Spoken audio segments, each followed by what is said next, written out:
ক্যান্টনমেন্টের ভেতরে কি হচ্ছে, কি ঘটতে যাচ্ছে, সেনাবাহিনীর ভেতরে কি হচ্ছে, ২২ জন সেনাবাহিনীর অফিসারদেরকে গ্রেফতারি পরোয়ানা, তাদের বিরুদ্ধে চার্জশিট, এসব সমস্ত কিছু মিলে বাংলাদেশ একটা উত্তাল অবস্থার ভেতরে পতিত হয়েছে।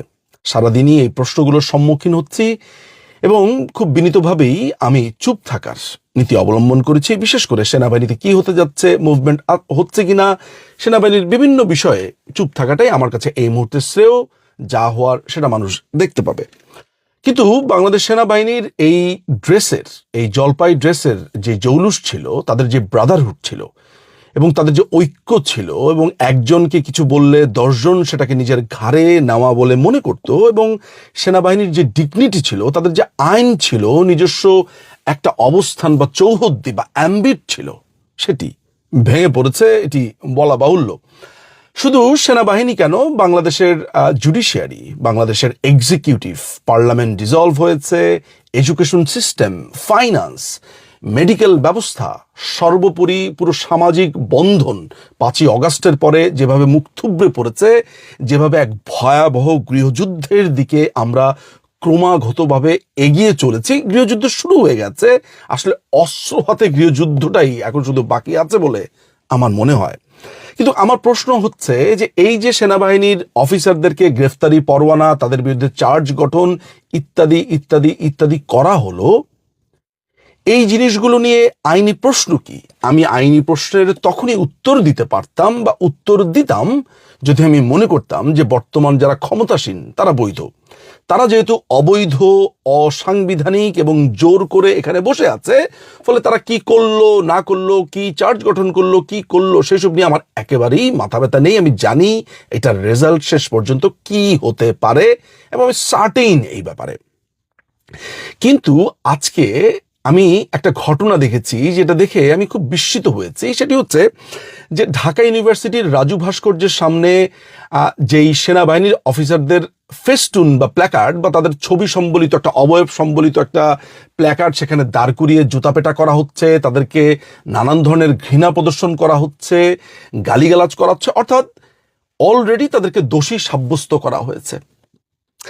যেই সেনাবাহিনীর অফিসারদের বিরুদ্ধে যদি কোনো অভিযোগ থেকেও থাকে, সেটি হওয়া উচিত ছিল আর্মি অ্যাক্ট 1952 অধীনে, যেটি সংবিধান সিদ্ধ। সেটি তো করা হয়নি, বরঞ্চ ক্যান্টনমেন্ট থেকে মাত্র ৩-৪ কিলোমিটার দূরে ঢাকা ইউনিভার্সিটিতে এই অফিসারদেরকে ক্রমাগত অপমান করা হচ্ছে। ক্যান্টনমেন্ট সম্পূর্ণ চুপ, ক্যান্টনমেন্ট কিছুই বলছে না। গতকালকে বা পরশুদিন একটি সংবাদ সম্মেলন দেখতে পেয়েছি সেনাবাহিনীর পক্ষ থেকে। মনে হচ্ছে যে তারা ভয়ে সন্ত্রস্ত, কি করবে বুঝে উঠতে পারছে না। অথচ তাদেরই কয়েক কিলোমিটার দূরে যখন বিচারের আগেই তাদের বিচার হয়ে যায়, সেটি নিয়ে সেনাবাহিনীর কোনো সংবাদ সম্মেলন নেই, কোনো প্রতিবাদ নেই, কোনো ঘৃণা প্রদর্শন নেই। অথচ আমরা জানি বাংলাদেশের সংবিধান কিংবা ইন্টারন্যাশনাল যে কোনো ধরনের লিগ্যাল নর্মসের ভেতরে প্রচলিত কথাটি হচ্ছে presumption of innocence, not guilty before the trial. Trial শেষ হওয়ার পরে কেউ গিলটি না, এটাই ধরে নেওয়ার কথা বা ধরে নেওয়া উচিত। কিন্তু বাংলাদেশের ক্ষেত্রে দেখতে পাচ্ছি যে সার্বভৌমত্ব বা দেশের সার্বভৌমত্ব যারা রক্ষা করেছে, দেশের যেই এই অফিসাররা আছে, কৃতি সন্তানরা আছে, তাদেরকে অপমান করছে ঢাকা ইউনিভার্সিটিতে। ঢাকা ইউনিভার্সিটি ঢাকা ইউনিভার্সিটি যেন এখন হয়ে উঠেছে বিভিন্ন মানুষকে অপমান করবার একটি সরাইখানা। যাকে খুশি তাকে সেখানে অপমান করো, গালি দাও।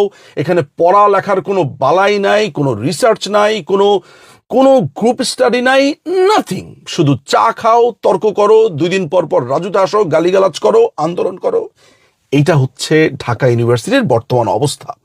আমার কাছে এই জিনিসটা এত বেশি বিস্ময়কর লেগেছে যে সেনাবাহিনীর তরফ থেকে কোনো ধরনের রা নেই, কোনো প্রতিবাদ নেই। কিন্তু প্রশ্ন হচ্ছে কেন নেই? এই যে সেনাবাহিনীর অফিসারদেরকে এইভাবে ঢাকা ইউনিভার্সিটির ভেতরে এইভাবে অপমান করা হয়েছে, সেনাবাহিনীর ব্রাদারহুডটা কোথায়? আমি যতদূর জানি যে সেনাবাহিনীর যে জুনিয়র অফিসাররা আছে তারা অনেকটা আগুনের মতো ফুঁসে আছে। অনেক জেনারেলদের অবস্থাও এমন, অনেক সৈনিকরা ব্যক্তিগতভাবে যোগাযোগ করে এমন সব কথাবার্তা বলেছে যে আমি জানি না যে এই অগ্নিগর্ভ অবস্থা থেকে মুক্তি কি হতে পারে বা ভবিষ্যৎ কি আছে, সেগুলো আমি অদৃষ্টের হাতেই ছেড়ে দিচ্ছি। আমি যেই ব্যাপারটা নিয়ে চিন্তিত সেটি হচ্ছে যে বাংলাদেশের প্রত্যেকটি অর্গানকে যেভাবে সিস্টেমেটিক ভাবে এই জামাত শিবির, এই তাজুলের আদালত শেষ করে দিচ্ছে, ধ্বংস করে দিচ্ছে। ওই 1971 সালে পাকিস্তান যেটা বলেছিল যে তোমাদেরকে দেখে নেব, এই দেখে নিতে তাদের 54 বছর লেগেছে। শিবিরের একটা আস্ত মাংসপিণ্ড তাজুল ইসলাম, যে রাজশাহী ইউনিভার্সিটির একটি মার্ডার কেসের আসামি, সেই ছেলেটিকে দিয়ে এখন ট্রাইব্যুনাল সাজিয়ে এই টিকটিকি, এই তেলাপোকার বাচ্চা এখন সেনাবাহিনীর বিচার করছে। কিন্তু প্রশ্ন উঠছে যে এই তেলাপোকার পেছনের সাহস কারা? এই তেলাপোকার সাহসের জন্য নিশ্চয়ই তার রসদের প্রয়োজন আছে। এই রসদ কোথায়? এই রসদ কি এখানে যে যারা মিয়ানমারে আপনার করিডোর করছে, বন্দরগুলো নিয়ে যাচ্ছে, গ্যাসের ব্লকগুলো নিয়ে যাচ্ছে, সেন্ট মার্টিন নিয়ে যাচ্ছে, বা যাদের কাছে পুরো দেশ বিক্রির চুক্তি করা হয়েছে সেই আমেরিকা, নাকি অন্য কেউ, নাকি খোদ সেনাপ্রধান নিজেই? আমি জানি না যে সেনাপ্রধানের কোনো ধরনের ইঙ্গিত ছাড়া তাজুলের মতো একটা শিবিরের বাচ্চা সেনাবাহিনীর অফিসারদেরকে চিঠি পাঠাতে পারে, এটা আমি বিশ্বাস করতে চাই না।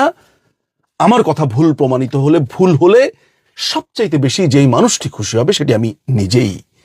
আমি এটি মানুষকে ভাবতে বলবো যে সেনাবাহিনীকে তাহলে ভেঙে দিতে চাচ্ছে। এই সেনাবাহিনীকে ভেঙে দিয়ে কি উদ্ধার করতে চাচ্ছে? আমাদেরকে কি বাইরের কোনো শত্রু হঠাৎ করে আক্রমণ করবে, এই ধরনের কোনো ফন্দি করা হচ্ছে? নাকি ওয়াকার চরম লেভেলের একজন বোকা, নাকি অসম্ভব বুদ্ধিমান? কোনটা?